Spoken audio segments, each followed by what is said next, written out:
Hello. Hi, friends. So today we are going to get started doing the thing that you guys have been begging to do since we started this unit, which is starting to draft our real fiction stories, which is amazing. So by now you have done a couple of things. For your do now today, you filled out this sheet about your main character. We developed them a little more. We gave them some defining personality traits that are going to help us to figure out what they might have said to other characters, the actions they might have taken, the things they might have thought. We thought about who's important to them, close friends and family. We thought about what they like and dislike and how those things could be relevant to our story. We thought about what they might look like. And finally, we thought about what they really want out of life and the world. I left you with this do now by asking you to research in Google Images to maybe find kind of a picture or like a stock photo of what your main character might have looked like. And then what I wanted you to do was copy and paste it into the top of your Office 365 Microsoft Word doc that you're going to be drafting in. So in case that was confusing to you, I wanted to show you how I went ahead and did it.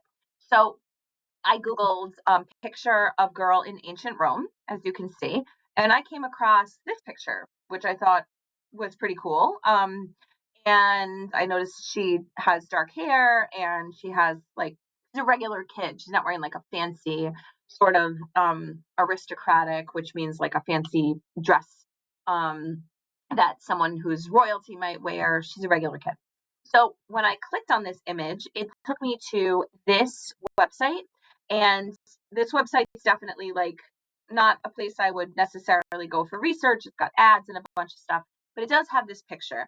And this picture is only for my own reference. As a writer, you want to surround yourself with things that help you visualize the world of the story. So what I'm going to do is I'm going to right click on the picture, and you see I'm going to get something that says copy image.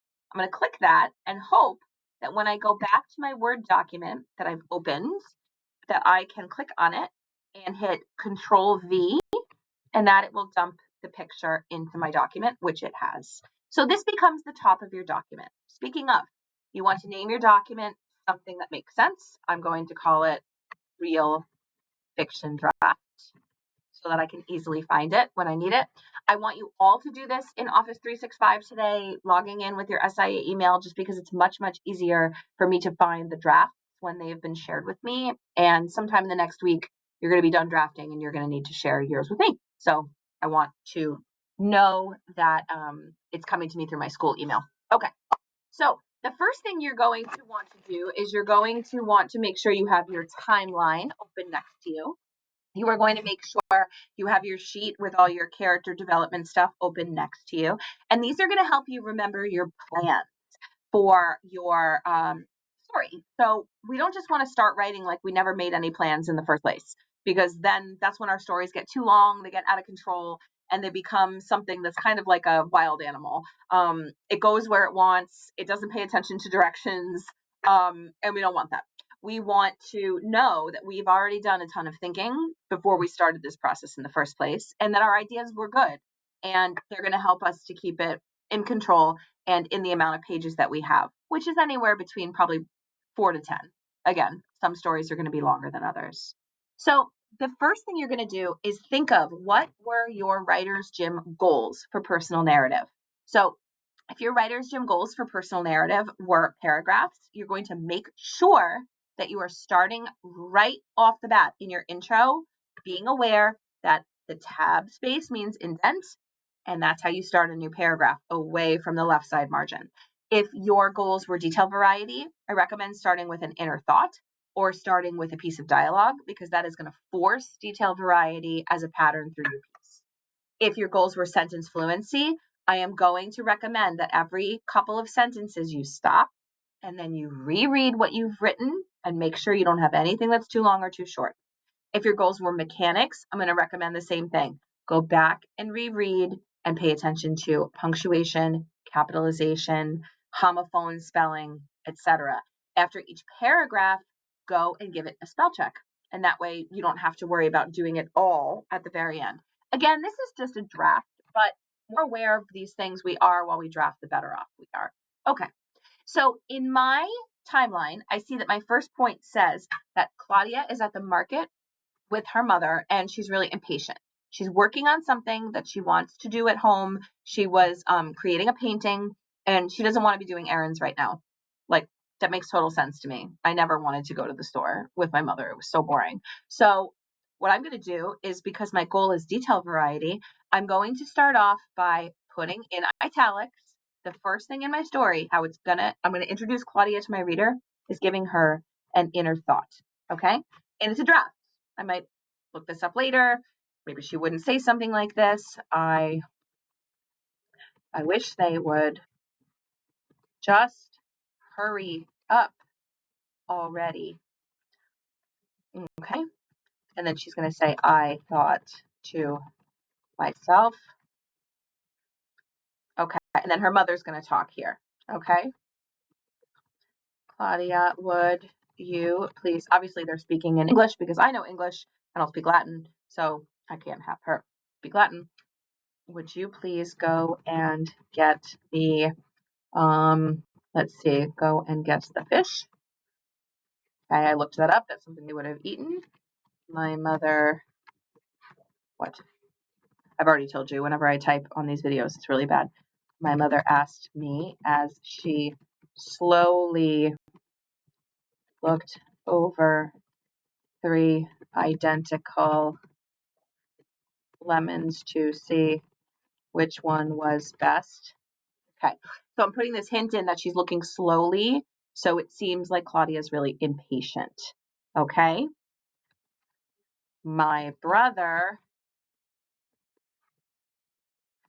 was each one savoring the citrus aroma. I wanted to scream. Okay, so that is letting us know they're going really slow. Claudia wants them to hurry up. Okay, so now she's going to give a little bit of background information. Okay, all right. So on my timeline, I need to explain where she is. I don't know what I did right here. Okay, so I'm not going to, I'm going to just jump to the next paragraph. I'm going to indent. All right, I'm not going to keep going in the same paragraph with this, because in this paragraph, I'm talking about her feelings. In this paragraph, I'm giving background information. I'm going to start a new paragraph. Every week, the same errands and the same chores. Life in was so boring and stifling. Okay. And then I'm going to list all the stuff they do. Marketplace. Let's see. Bathhouse. Down to the river. And then I'm going to repeat it to show her life is kind of boring. Marketplace. Bathhouse. Down to the river. Except for because I do know they had festivals. They didn't like go to church. Christianity wasn't really spread that widely then. Festival or holiday. Life had been pretty much the same. Oh my God. The same for, okay, this is crazy. The same for me for all of my 12 years. Okay. So she's bored. She has a very humdrum life. And now she's going to explain this thing that she likes, which is that the only escape I had from my boring existence was painting and my artwork. Okay, so here she's talking about how things are boring, so I can put this back. Just painting and my artwork. In fact, in order to, and I feel like I'm kind of rushing this, but I can add more details later, to the market today, my mother had dragged me away from my newest painting, not painting, painting, which was of the birds on the pond in our. Okay, I have to look back up in my research later and see what types of houses they lived at. Birds on the pond in our courtyard. Right, I remember that. Fountain. It wouldn't be a pond. It would be a fountain. Okay. Anyway, so you're watching me do a couple of things right now. So that took a while, but here's what you saw me do. So you saw me start with detail variety. You saw me put my character's emotion in so that we can understand why the conflict takes place. She's bored. She wants to, her mother told her to go get the fish, and she wants to hurry up with this chore. She wants to go back and paint these birds in the fountain. She does not want to be in the boring marketplace, which is the same every single week. So something that she's going to talk about is that the volcano coming up is starting to smoke, and that happens frequently, but that is making her painting very interesting because that's what's in the background. Okay, this painting was particularly fun because lately the mountain that loomed means like stood large over our village, Mount Vesuvius, had started to release a gray and black smoke from the top.